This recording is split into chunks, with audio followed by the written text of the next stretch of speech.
Hello again everybody and welcome back to the channel.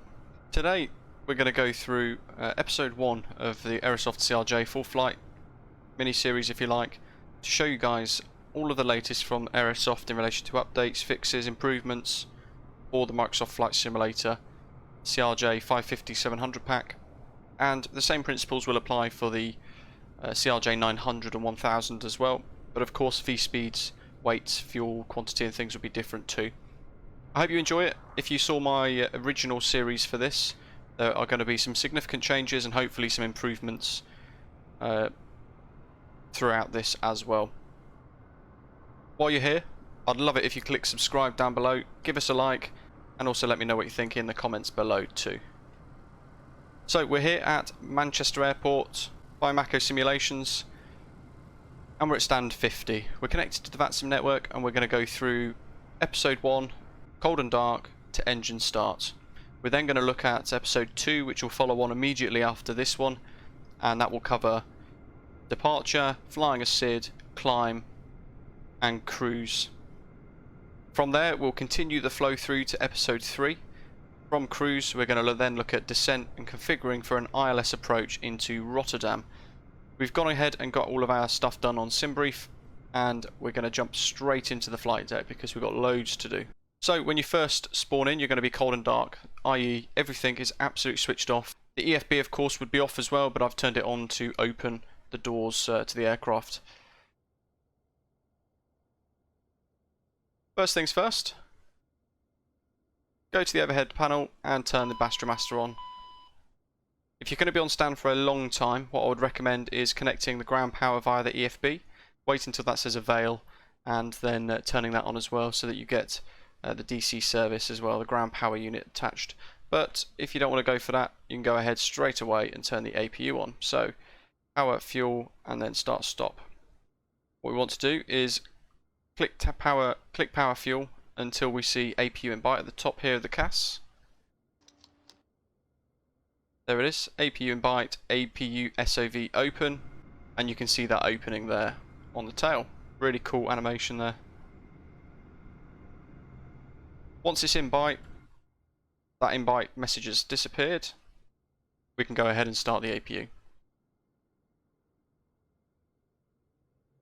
And then we will find the APU status. We see the RPM rising, it will eventually go all the way up to 100 and the EGT will stabilize as well. Once it's fired up and there is power being generated, the aeroplane will come alive. We've gone ahead and generated a SimBrief flight plan today as well, and of course you could use the importation of that via the work folder in local state wherever your sim is installed for the Aerosoft CRJ work package. Work folder. There we go. But today I'm going to take you through how to do it properly in as much as an immersive way as possible really. So first things first, down the bottom here, the two dials next to the parking brake, turn them both to nav, that's your IRS. We can go ahead and put the hydraulics on. So we'll go 1 on, 3A on, 3B on, 2 on. That's nicely done, nice and simple. Air conditioning on, we can turn the recirc fan on as well. And we can turn the nav and logo lights on. You can see we've got loads of master cautions. And we've got a couple of master warnings. The master warnings, passenger door, that will go away when the door's closed. Those two there will disappear as the engines get turned on. And everything else we can deal with and actually work to clear. So, ELT armed, emergency lights arm, seatbelt signs auto, no smoking signs on. That has already got rid of a few. Mac trim, stab trim, yaw damper. For those of you who have problems with the autopilot not wanting to engage, that is because you need to do this. So stab trim 1, stab trim 2, so that's both engaged, then Mac trim engage, light is extinguished. You can see those master cautions have disappeared from the EICAS. And then here we want yaw damper 1, yaw damper 2. Go ahead and turn all the lights on as well now we've got power.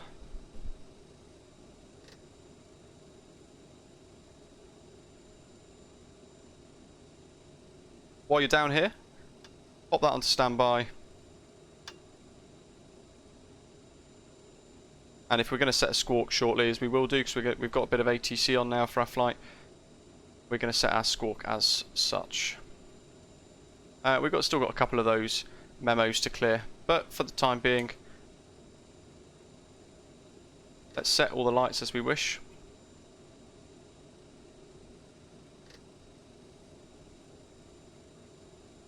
Now what you can do is go here onto the EFB into the checklist page, and you can work through all of these as you go.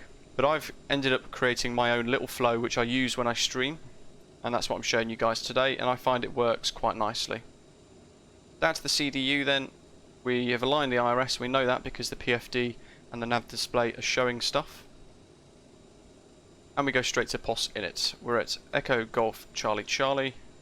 The most important thing here is feeding the aircraft with data. Stand 50, page 3, IRS 1. Select it so it goes into the scratch pad, click next page again, go to page 1 and add it in by clicking that button there.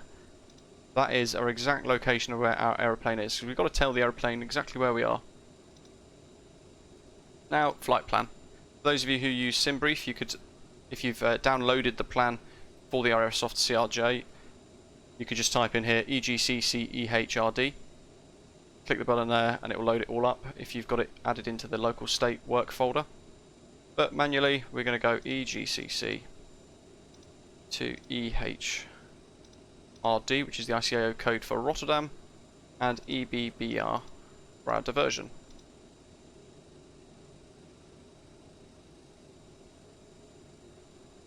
Okie dokie, and our route. But first we want our call sign, so BVX 165, Osprey 165, that's the channel call sign there. We can hit exec, and then we can add in all of our stuff. So we're going to go via Samba,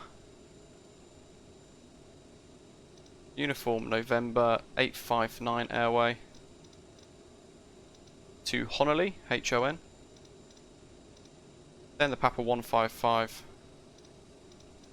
to Sivda,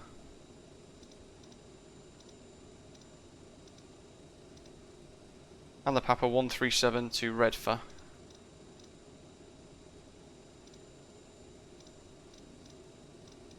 Done. That's our route. Exec.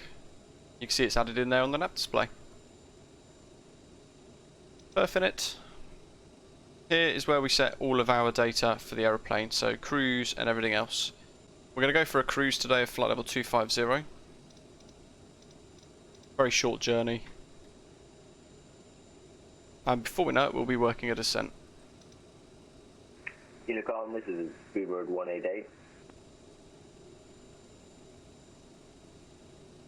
And if you go to the performance page, this is where you can set all of your centre of gravity and everything else. So we can add a load of cargo in, we can set the fuel as required, and quite simply the block fuel says 3,590, so we can click in there, delete it, 3590, enter. You see the centre of gravity bit move there, and then we set payload in simulator. Click it once and you see that it jumps. If you then click it a second time, it moves back to where it thinks it should have been. Same as if we add more passengers, set payload in simulator, you can see it dance about a little bit, click it again, and there we go, it updates. If you want to set fuel manually, what you can do, all the way up here by the circuit panel, or the circuit breaker panel, you can flick the switch to turn on the fuel panel. You can turn the SFEs open, and you can click up and down for whatever quantity you might want, and then you can turn on to defuel or refuel, and then when you're done you can just turn it all off.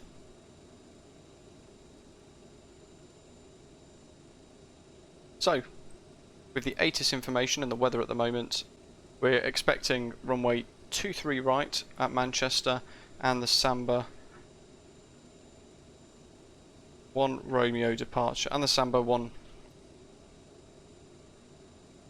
So with the weather at the moment and the ATIS on VATSIM, we can expect information Delta runway in use runway 23 right, and that gives us the Samba 1 Romeo departure. Once we're happy that all the performance stuff is done, what we can just do here is copy perf init data to FMS, and that's it done. You can see now it's fed that data there for us.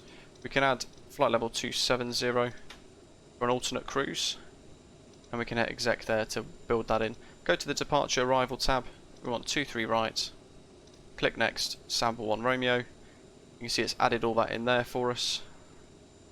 When we hit exec, it commits that to the flight plan as shown there.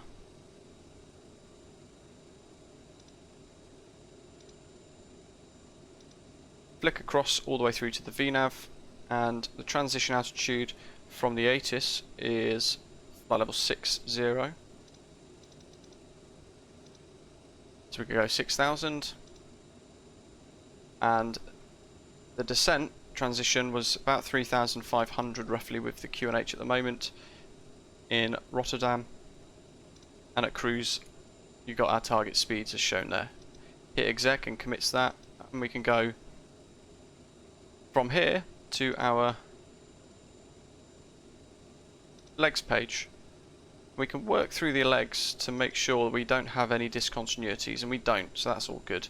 Of course, as we get closer to Redfer, we're going to want to add in our arrival information.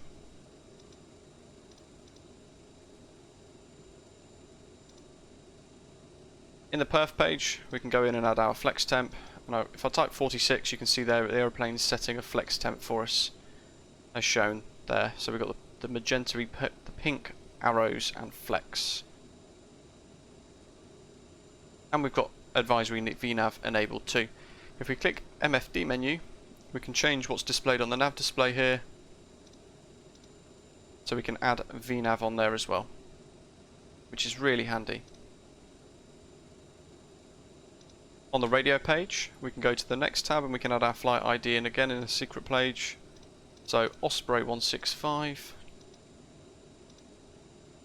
And then we've got this stuff to configure. So using Navigraph, if we load up the Samba 1 Romeo departure, you can see that the only thing that we've really got to consider and think about is the Manchester VOR 113.55.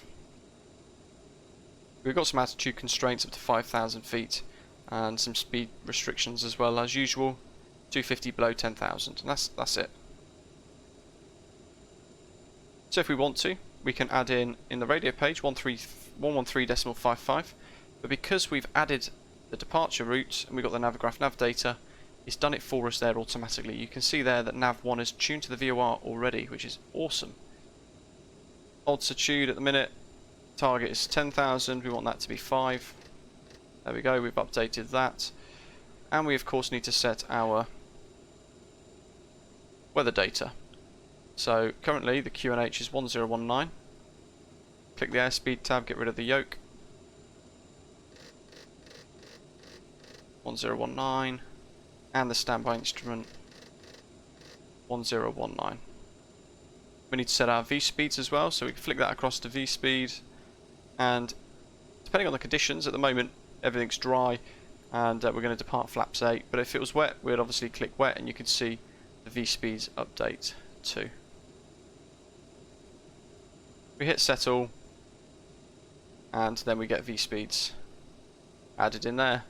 We can push that in and it displays V1. We can hit select and we can change it so that we target the right speed. There we go, I'll select V2. We click bearing left as well, we can trigger VOR1. That's going to allow us to track the Manchester VOR as well. Aircraft tab, let's close the passenger door, let's get rid of the wheel chocks. Captain, the cabin is secure, all passengers are aboard. Ladies and gentlemen, on behalf of the captain and crew, welcome aboard this flight. 12185. Flying with us. Before takeoff, we would like to encourage all passengers to watch our cabin crew display the safety features of the aircraft.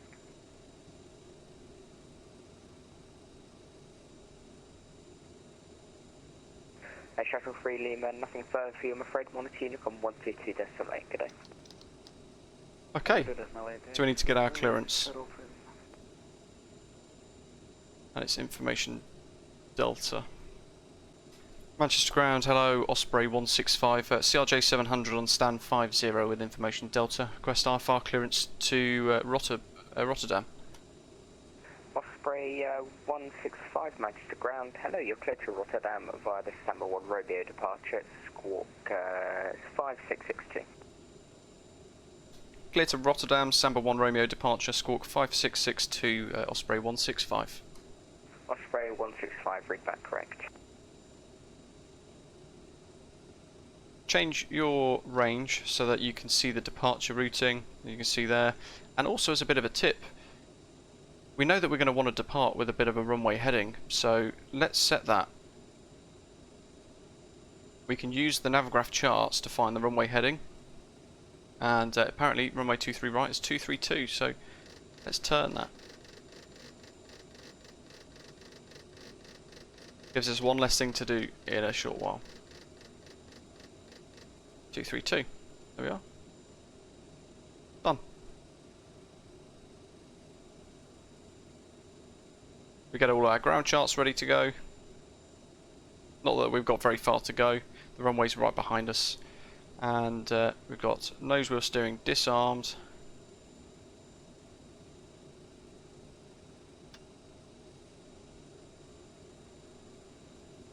We can turn the overhead lights on as well.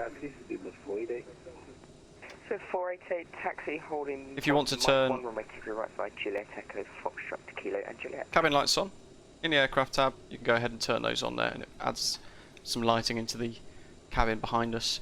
Make sure the biggest rule here, once you've finished with this at this point, so no later than pushback, never use this page ever again, because even when you're not looking at it, especially if you've got a second screen, if you accidentally click hold and start, the screen is actually clickable on other sections and different screens, so you can trigger that by accident and then you'll find everything switches off. Landing elevation needs to be set, and we know the airfield elevation here is 249, and that refers to that landing elevation with blue 0, so we need to go up to the overhead panel. We need to do this again when we're on approach. We need to change that to 249. That's 320, too much. 300, 80, 60, 40. We'll do 260 because it goes up in increments of 20.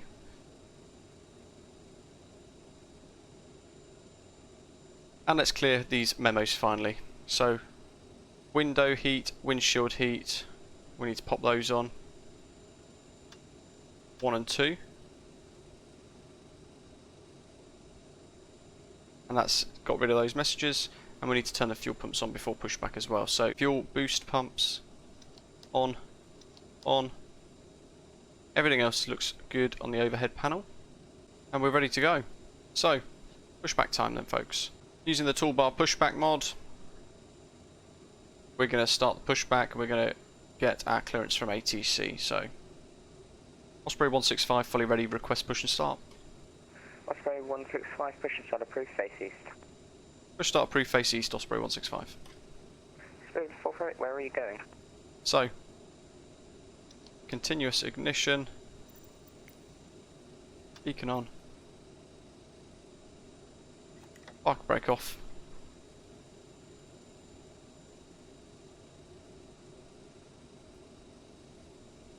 and left engine start.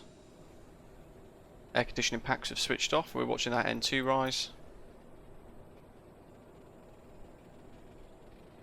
Once that gets to about 20, we'll unlock the throttle gate, which is that red lever there, and that will then inject fuel into the engine. 20.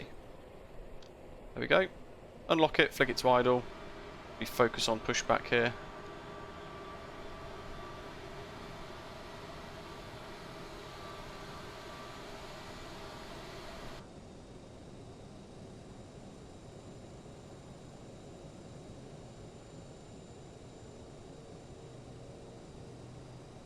Now, if you've got a really long taxi, I've been reliably informed by a real-life CRJ pilot that they taxi very frequently on just one engine.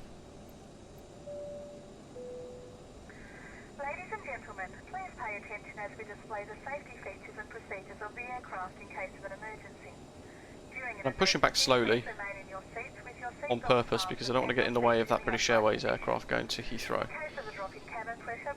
Right engine start. there is smoke in the cabin during the evacuation of the aircraft, the walkway emergency lights will display to the exits which are located. You will be instructed to get into the brace position, which is executed by placing your head between your knees with your hands over your head.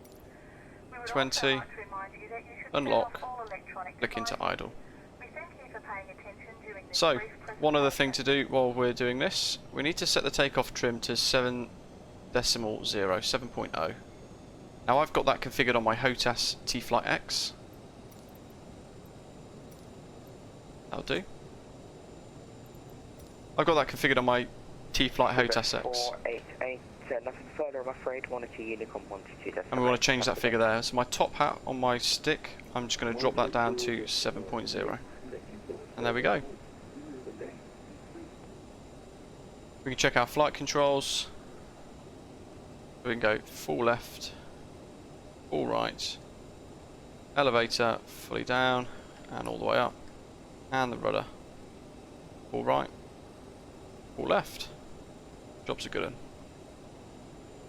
Back to the status page, and you can see that everything's looking good and stable. We want flaps 8 for departure, so we're going to trigger those twice. We've deployed those. And we don't need this page anymore, so we go back to checklists, and we can go through to our taxi checklist here. Before takeoff checklist. So that's the end of episode 1, guys. I hope you've enjoyed it. Be sure to tune in for the next episode, episode 2, as we make our way to the runway, depart, and head all the way up to cruise for our flight from Manchester to Rotterdam. Thanks as always to our bronze, silver and gold frequent flyers for supporting the stream. I hope you've all enjoyed it. Do click subscribe and like if you have down below, and be sure to let me know what you think in the comments below. And as always, thanks for watching.